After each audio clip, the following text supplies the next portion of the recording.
Korshem is a fabled that never saw real play on competitive tables in Flesh and Blood. This beautiful fabled card from Tales of Aria promises with its effect an abundant harvest of free value, when you can meet its demand to keep it around. And this is where the problem starts when you try to build Korshem into your deck. But in this video I want to argue that Iyslander Stormbind is currently the best hero to run Korshem and is actually able to keep the landmark around to gain free value from it just by following her usual game plan. Welcome to the Crazy Brew. I'm Jan and today I want to find out if Korshem Crossroads of Elements is on the path of playability.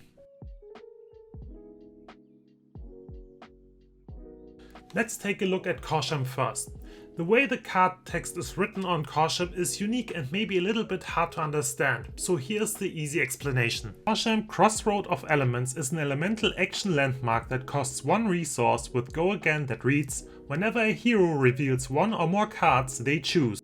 Gain 1 resource, or gain 1 health, or their next attack this turn gains +1 power, or the next action card they defend with this turn gains +1 defense. At the beginning of the end phase, if no hero has gained resource or health from a card effect and no card or token controlled by a hero has had power or defense increased this turn, destroy Korshem Crossroad of Elements. Now, a card that gives free resources, health, power or defense must be broken, right? Not quite. There are some problems and hoops to jump through. First of all, Korshem requires that any player has gained at least 1 resource, life, power or defense in any given turn, meaning your turn and your opponent's. If that wasn't the case, Korshem simply destroys itself and your source of free value is gone. Second, your opponent has access to the free value source as well. So for example, if your opponent decides to fuse an Oaken Old, then Korshem triggers and they can choose their pick of free value from Korshem. This means we have to build our deck in a specific way to ensure that we have ways to keep Korshem around, either by card effects that reveal cards like a fuse effect of elemental cards, or that allows us to gain either a resource, health or increase power and defense of an attack action or token. Additionally, we want to try and gain more value out of Korshem's triggered ability than our opponent, or make it harder for them to use it so we can propel our game plan with the incremental value that we get from Korshem over time. And my solution for all these problems is called Iyslander Stormbind. Since the release of Uprising, people are brewing Icelander lists like crazy, and starting from all arcane builds where she plays almost exclusively in the opponent's turn, we are more and more developing into a direction of hybrid Icelander lists that can play well in both your turn and the opponent's turn. If we take a look at Icelander deck lists that won competitive events like Michael Hamilton's deck from the US Nationals, we see a critical mass of cards like Brothers in Arms, Fyendal's Fighting Spirit and Heart of Fyendal that naturally meet Korshem's demand to stick around for another turn, and we want to take a closer look at that. A great benefit of Icelander is the ability to play blue non-attack action cards with fuse at instant speed, which allows you to gain free value from Korshem in the opponent's turn. Either Icewing, Brain Freeze, Ice Eternal and Sigil of Permafrost are all great cards to disrupt your opponent on their turn and turn on Korshem at the same time. Just a reminder, fusing is an additional cost of a card in which the player reveals an elemental card of a specific type to enable an effect of a card, and revealing a card triggers Korshem and gives you the choice of 1 free resource, health, power or defense. There are many ways how Korshem's free value can help Icelander on the long term. If you played and fused a Sigil of Permafrost for example, you can get back the resource you have spent with Korshem and play more costly spells like Ether Icewing without pitching another card from your hand.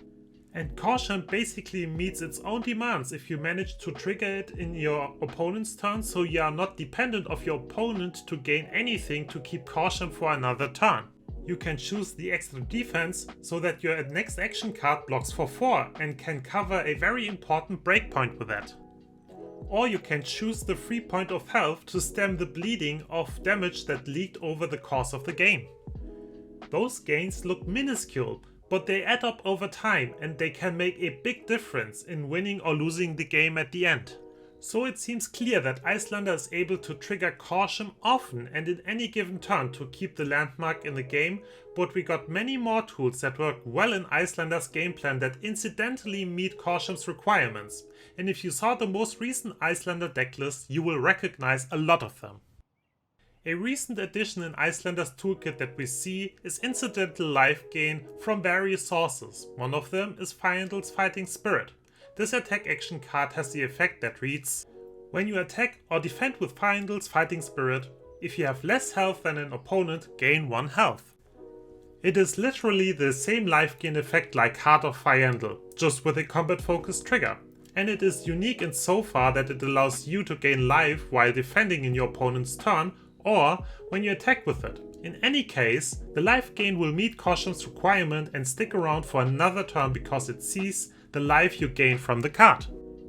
Speaking of Heart of Fyendal, many Icelander pilots nowadays play the original Fabled card because of its iconic life gain ability to net you 1 point of health if you pitch the card, so long if you have less life than your opponent. And as Fyendal's Fighting Spirit, this card can check Korshem's requirement if you pitch it on your turn and your opponent's turn. And there are even more ways for Icelander to keep Korshem around. Wounded Bull is one of the most surprising additions to recent Icelander lists. It is an attack action card that costs 3 resources to play, blocks for 2 and attacks for 7 in red, with the ability that it gains an extra point of power if you have less life than your opponent. Spoiler alert! As Icelander, you are often behind on life in a good portion of the game, and you even start at a lower life total from the get-go, so effects that check lower life total work consistently with Icelander, and it is no different with Wounded Bull. Korshem sees the increased attack from Wounded Bull and checks again that the requirements are met to stick around. And we shouldn't forget the staple card Enlightened Strike, which has a power increasing ability built in. And lastly, Icelander's equipments help her to keep Korshem around as well. The iconic Fyendal Spring Tunic gains you resources on a regular basis, also on the opponent's turn. And Ironhide Gauntlet gains more defense when you block with it and pay for its ability. At the end we can say that Icelander has maybe the highest density of cards to make use out of Korshem and to keep the landmark active on her own, turn after turn, and I believe it's definitely worth to test it out. What is your opinion on the playability of Korshem? Do you think that another elemental hero might be better suited to run the mighty tree? Let me know in the comments below. I hope you liked my new video. It's great to be back after a long hiatus. Feel free to leave a like and subscribe to my channel, that would help me a great deal. Until then, have some great games everybody.